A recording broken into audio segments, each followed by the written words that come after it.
I'm a proud Wadri man. Yaru and Karajeri from my mother's side, and I'm also Noongar from my father's side. Kala Kawaya and Kala Lagawaya. I am a proud Larrakia Tiwi woman. My mob are the Gunditjmara and Wiradjuri people. I'm a Marooney woman of the Gurung Nation and I have ties to the Noongar people.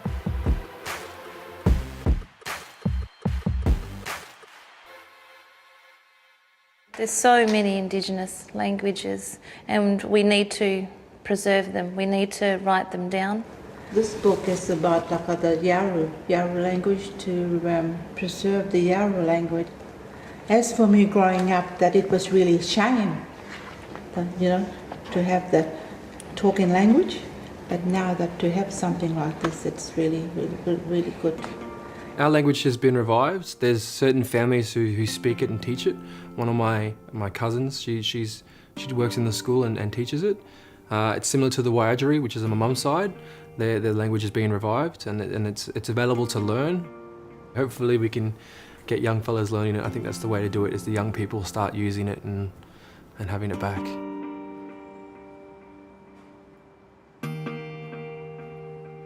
In the Torres Strait, we speak Kala Kawaya and Kala Lagawaya, and as a normal language that everyone speaks on a day-to-day basis, we call it Krill.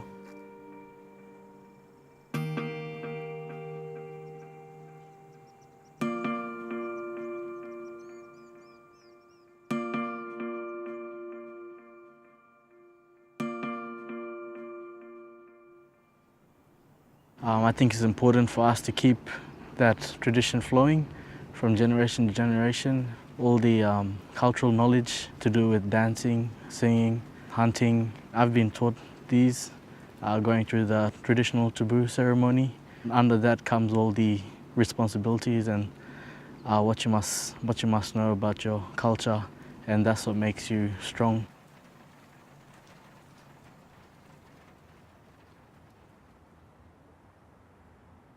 Knowing who you are and where you're from, just as a starting point, can change how a kid responds to everyday challenges in life. And then when they start learning their language and their dances, I believe it gives you a sense of belonging.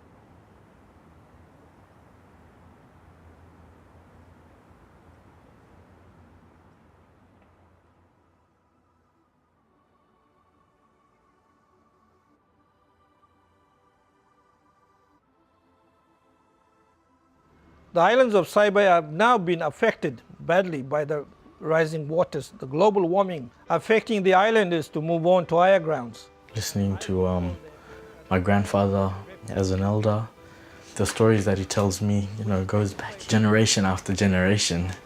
So if they tell you the story, hold it within you, keep it with you, so you can keep that culture flowing down to the younger generations now.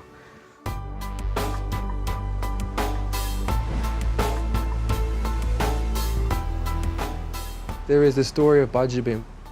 Budjabim exploded and he blew his top thousands of years ago. It's a long time.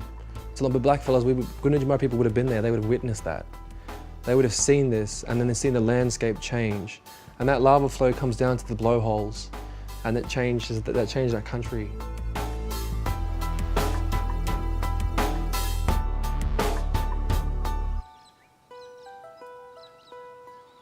The Wadri people, we were proud, we were proud and solid hunters and very good looking fellas and women. With the stories, a lot of them have sort of gone with the older people. Not a lot of them have passed down, but you really got to go searching for it, which is sad.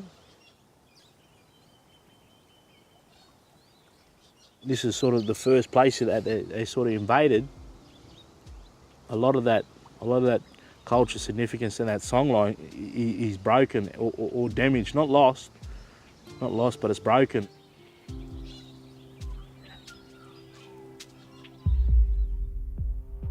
I wanted to become an actress because maybe I felt that I had something to prove.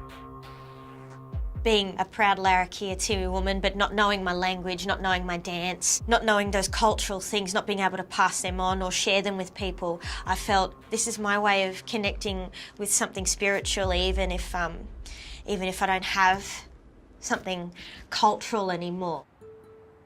I feel like that it's a new form of storytelling. It's a nice way to show how Aboriginal people have adapted and evolved into the modern Western world, you know. I feel that that's our way of showing this is how we have survived.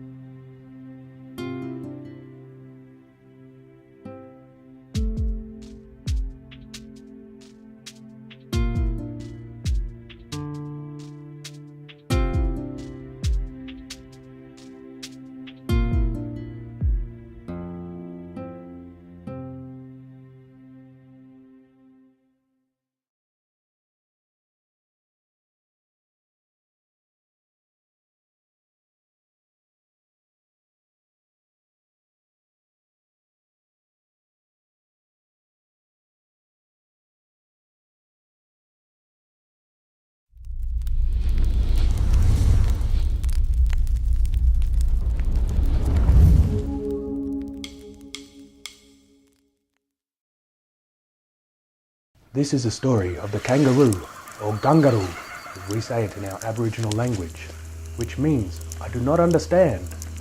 We also call this wonderful animal Bunda, for its look and its sound as it hops majestically forward. You see, kangaroos can only move forward, never backward. Our people believe strongly in the kangaroo, as it too is our belief to only move forward. Like Bunda, the emu, or as we say, the mariong, is another animal that only moves forward. Aborigine men look up to the emu as the highest father figure, as it will incubate its eggs and raise its young.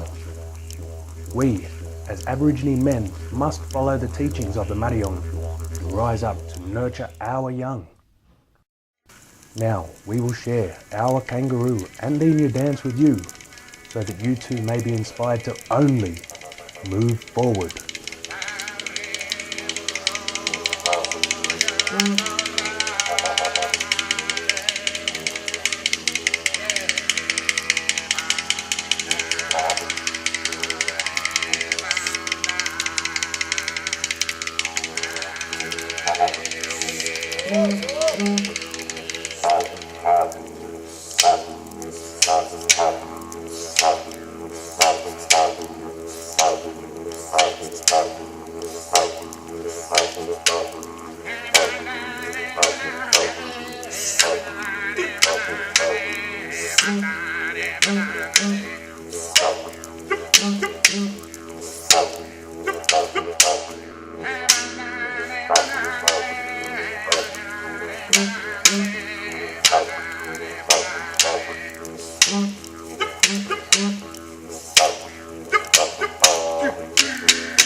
To elders past, present and future, and acknowledge the land that we are gathering on today. They belong to the traditional custodian lands belonging to the Wawa, Wari, the Wamuli and the Kangaroo clans of the Dunk Nation. And with that, I would like to pay homage to them because this is their land that we meet on. So with that, I'd like to introduce you to Uncle Liam, who is our First Nations advocate, and I want to hand it to him, who kindly is coming to share with us Aboriginal dance. Thank you. Thank you. Yeah, my name is Liam. I'm the Aboriginal advocate for Indigenous Wise and Corporate.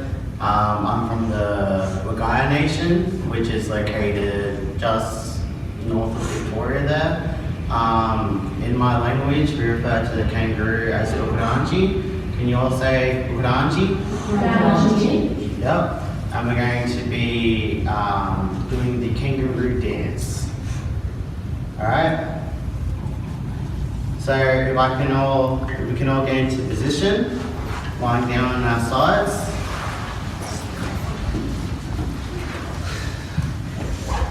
Come on, lie down your side, mate. Lie down. And can we lie down over here? Okay then, it's fine. Alright. Uranji manma, uranji manba, shaktu nangle, shaktu nangle, uranji manba, uranji manba, shaktu nangle, shaktu nangle, ha, uranji manba, uranji manba, shaktu nangle, shaktu nangle, uranji manba, uranji manba, shaktu nangle, shaktu nangle, uranji manba, uranji manba, shaktu nangle, shaktu nangle, uranji manma, uranji manba, shaktu nangle, shaktu nangle, ha.